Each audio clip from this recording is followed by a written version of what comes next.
지난 5월 국평 면적이 56억 원에 거래됐던 서울 반포동의 대표 아파트. 지난달 호가를 63억 원까지 부르기도 했는데 현재 나온 매물은 50억 초반대입니다. 보유세와 양도세 폭탄에 부담을 느낀 고령의 집주인들이 내놓은 물건들이 많습니다. 현금 여유가 없는 분들, 그다음에 현재 소득이 많지 않은 분들, 아니면 자제분들이라도 좀 소득이 높고 그런 자제분들이 상속이라도 받을 생각하는데 그것도 안 되는 분들이 분담금 불확실성까지 겹치는 재건축 단지는 법 이상입니다. 특히 조합원 지위 양도가 까다로워지는 사업 시행인가 이전 단계 단지들은 급매물이 쏟아지는 분위기입니다. 부동산원 집계에서 강남 서초 아파트는 하락 전환했고 KB 부동산 통계에서도 13주 동안 올랐던 강남 아파트 값이 보합으로 돌아섰습니다. 강남권의 초고가, 특히 재건축 단지를 중심으로 호가가 수억 원씩 내린 매물들이 눈에 띄는데요. 하지만 현장 얘기를 들어보면 거래가 쉽게 성사되지는 않는 모습입니다. 집값은 워낙 비싼데 대출 제한으로 사실상 현금 수십억 원을 동원해야 해 급매를 받아줄 매수자가 없다는 얘기입니다. 거래는 없죠. 이제 이런 거 눈치 작전이겠지 아무래도. 살려는 사람들도 좀 지켜볼 필요가 있다 이런 판단으로. 반면 중저가 밀집 지역인 강북 외곽 아파트 값은 상승세가 이어졌습니다.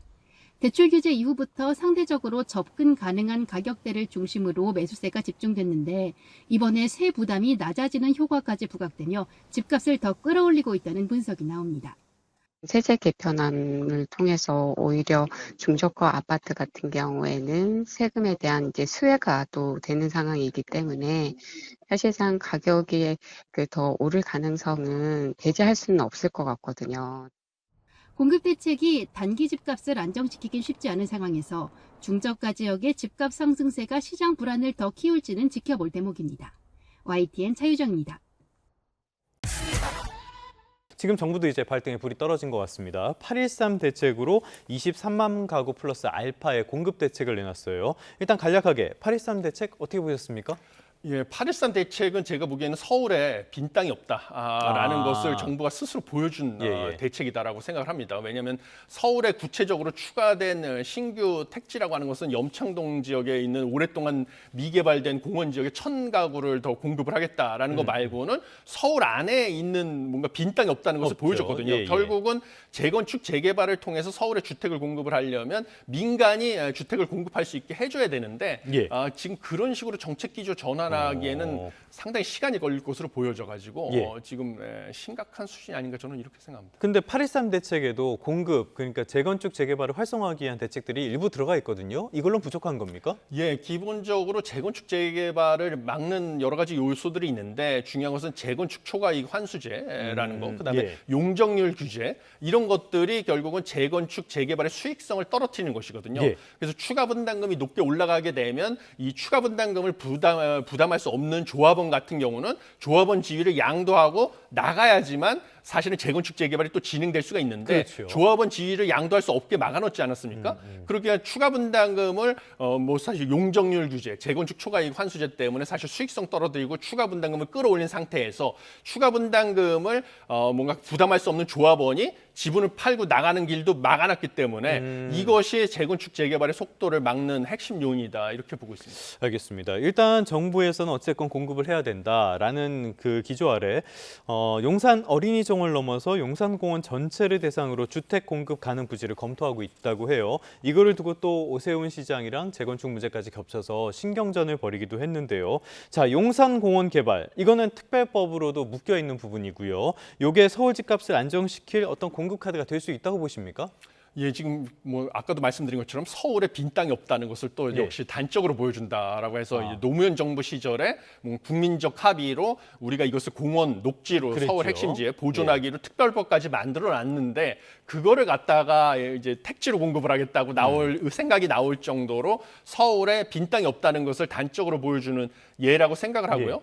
이것은 사실은 거기가 대규모 부지라서 10만 호까지 공급을 할 수 있다 이런 주장도 나오고 있는데 사실 주의를 기울여야 된다라고 생각을 합니다. 왜냐하면 예. 요즘에 기상이변 이런 것 때문에 도심의 열섬 현상 이런 것들이 심각해지고 있지 않습니까? 그렇죠. 이런 것들을 막는 효과도 있고요. 서울 시민들의 휴식 공간이 되고 있기 때문에 이 미래 세대를 위해서라도 도심에 있는 녹지는 뭐 뉴욕의 센트럴파크처럼 이 보존을 할 필요성은 충분히 있다. 그래서 섣불리 여기를 갖다가 대규모 개발을 했을 경우에는 미래 세대에게 큰 부담이 될 수 있다라고 생각해서 신중한 지금 결정이 필요하다고 생각합니다. 녹지는 참 어려운 문제인데 저기를 택지로 공급하려면은 교통 대책도 나와야 되지 않습니까? 예, 당연히 그렇습니다. 서울에 이제 길이 막히고 이러는 건데 무엇보다도 이제 환경 영향 평가를 통해서 도심의 이제 교통 체증 문제 이런 것도 고려해서 도로 부지도 충분히 확보를 해야 되고 대중교통도 추가적으로 확보를 해야 되는 것이 불가피하기 때문에 무턱대고 집을 많이 짓는다고 해서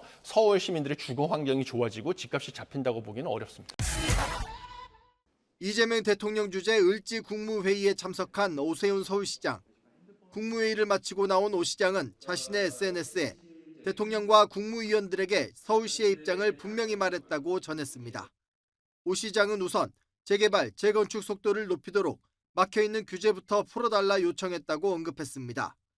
지난 8.13 대책에 서울시의 건의사항 일부가 반영돼 다행이긴 하지만 조합원 지위 양도 제한과 용적률, 임대주택 비율 등 반드시 풀어야 할 규제가 여전하다는 겁니다. 정부가 추진 중인 용산공원 부진의 아파트 공급에 대해서도 이 대통령을 향해 반대의 뜻을 밝혔다고 강조했습니다. 뉴욕 센트럴파크나 런던 하이드파크처럼 용산공원 역시 서울의 미래를 위해 지켜야 할 공간인데다 한번 사라진 도심 녹지는 다시 만들기 어렵다며 충분한 사회적 논의와 국민적 공감대 없이 용산공원 훼손을 강행해선 안 된다는 점을 다시 한번 분명히 했다고 말했습니다. 이 정부 내에 착공할 수 있는 물량은 아니라고 단언할 수 있습니다. 수년 뒤에 이루어질 일을 이 정부에서 법까지 바꾸어가면서 아파트 부치로 바꾸겠다는 계획은 정말 최대한 자제돼야 될 정책적 접근이다.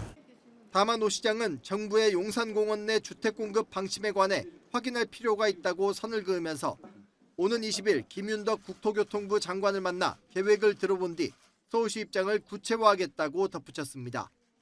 YTN 양일혁입니다. 이렇게 생각합니다. 말씀해 주신 것처럼 지난 7월 지표를 쭉 보면요. 서울의 매매 상승률 상위 지역이 성북, 노원, 중랑, 구로, 강동 이런 곳이었고요.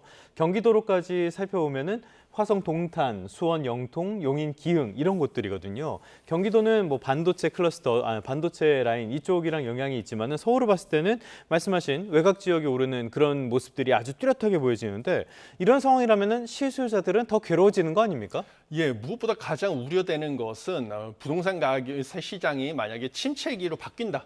그러면 사실 입지가 안 좋은 지역의 주택 가격이 더 큰 폭으로 떨어집니다. 예. 그러니까 원래 지금 대출 규제가 없었다고 하면 본인의 가용 자산을 동원해가지고 더 입지가 좋은데 집을 샀으면 상승기에 상승폭은 더 커지고 하락기에 하락폭은 작아질 수 있었거든요. 예. 근데 그런 사람들이 대출 규제로 불가피하게 더 입지가 안 좋은 데로 외곽 지역으로 몰려가서 집을 사게 되면 부동산 시장이 만약에 침체기로 돌아섰을 때 말 그대로 집값이 하락해서 크게 손실을 볼 가능성이 있어서 이런 부분에서 실수요자들의 불만은 커질 수밖에 없습니다.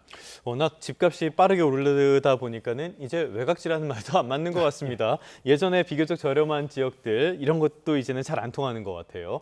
자, 지금까지는 매매 시장을 살펴봤는데 문제는 매매 시장만 불안하다는 게 아닙니다. 임대차 시장도 굉장히 불안한 모습들을 보여주고 있어요. 전월세 시장 지금은 구할 수도 없고 가격도 어마어마하게 올랐다 그러는데 상황이 좋아질 것 같진 않아요. 어떻게 보십니까? 예, 좋아지지 않을 것 같습니다. 현재 전월세 가격이 상승하는 것은 원래는 이제 신축 아파트가 대규모로 입주를 했을 때 수분양자 중에서 잔금이 없는 사람들이 전세를 줘가지고 전세 보증금을 이용해서 잔금을 내는 경향이 있었습니다. 그래서 신축 아파트 대단지가 입주를 하게 되면 그 일대 전월세 가격이 안정되는 효과가 있었는데 지금 보면 신축 공급 절벽이거든요. 그러다 보니까 신축 입주 물량으로 인해서 전월세 가격이 안정되는 효과도 사라졌고요. 그다음에 토지거래 허가구역으로 지정을 해서 실거주 의무를 강화하다 보니까 당연히 이제 갭 투자 이런 거를 통한 임대주택 공급도 급감을 해가지고 당연히 전월세 가격 상승할 수밖에 없는데 예. 세제 개편안으로 이제 비거주 1주택자들에게도 과세가 강화되고 뭔가 이제 장기 보유 특별 공제도 거주 위주로 바뀌면 가뜩이나 이제 부족한 이제 임대주택에서 다 집주인들이 실거주하겠다고 들어오니까 그러면 전월세 가격은 상승할 수밖에 없다. 이렇게 생각합니다. 정부는 전월세 불안의 원인으로 비아파트 공급 부족을 꼽고 있습니다. 지난주 발표한 8.13 공급 대책에도 비아파트 지원책이 담겼는데 관건은 지속성 여부입니다. 김옥래 기자입니다. 지난해 인구주택 총조사 결과 서울 20, 30대 가구의 68%가 오피스텔을 포함한 비아파트에 사는 걸로 나타났습니다. 10집 중에 7집 꼴입니다. 정부는 비아파트 공급 위축이 수도권 부동산 시장에 불안을 키우고 있다고 봤습니다. 실제로 수도권 비아파트의 착공 실적은 최근 3년 동안 10년 평균 대비 30% 안팎에 불과했습니다. 제일 또 당면에서 고민하고 있는 것은 전세 월세 문제입니다. 좀 더 단기적인 성과를 내는 게 매우 필요하다. 특히 민간 차원에서 비아파트 부분에 있어서는 당장 정부가 앞세운 비아파트 공급 대책은 매입 임대 확대입니다. LH가 원가법을 병행해 민간이 짓는 주택을 사들이기로 미리 약속하는 신축 매입 약정을 통해 공공임대 공급을 늘리겠다는 겁니다. 다세대, 다가구 주택의 공급 여건을 개선하는 것도 핵심 대책입니다. 두 동 지을 걸 한 동으로 지어 전용 면적을 늘릴 수 있도록 바닥 면적을 확대하고 층수와 일조 규제를 완화해 공급 확대 효과를 노리는 겁니다. 전문가들의 반응은 일단 긍정적입니다. 민간의 건설비 부담을 줄이고 비아파트가 지닌 주거 상품으로서의 한계를 극복하는 첫 단추로 평가했습니다. 다만 내년 착공에 초점을 맞춘 속도전에 매몰돼 한시적 대책에 그치면 큰 효과를 기대하긴 어려울 거라고 지적합니다. 한시적으로 적용되고 있기 때문에 이 부분들을 좀 지속 가능할 수 있는 제도로 바꿔주면 아무래도 LH에서 하는 신축 매입 약정의 사업들은 좀 더 장기화될 수 있을 거라고 보여집니다. 정부는 비아파트 생태계를 복원해 4만 5천 호를 추가 공급할 수 있을 것으로 기대하고 있습니다. 하지만 전세 사기로 무너진 수요자의 신뢰를 되찾지 못하면 민간 시장 회복 없이 공공 매입 물량 확대에 그칠 수 있다는 지적입니다. YTN 김웅래입니다.